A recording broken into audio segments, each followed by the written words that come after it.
Hi guys! Andiyan na yung aking ayun, taniman natin guys yung tanim. Hello guys everyone! Hello everyone! Magdilig-dilig tayo guys ng aking munting halaman dito sa aking bintana. O, may sili pa dyan. O, yung sili ay natira. Yung aking sibuyas. Ayan na yan guys. O, yung aking sili.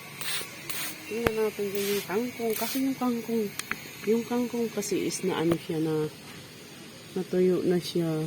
Ay na ano tawag dito? Na ano kasi malamig na dito guys.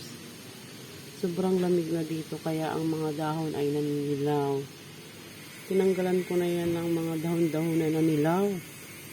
Ewan ko ba kung bakit nanilaw. Pero nakuhaan ko na ito guys.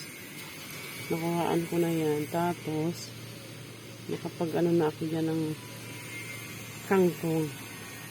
Ayan. Ito naman guys yung aking talbos kamote. Sana mag ano siya yung talbos kamote ay tumubo pa. Ayan, tanggalin natin ito kasi parang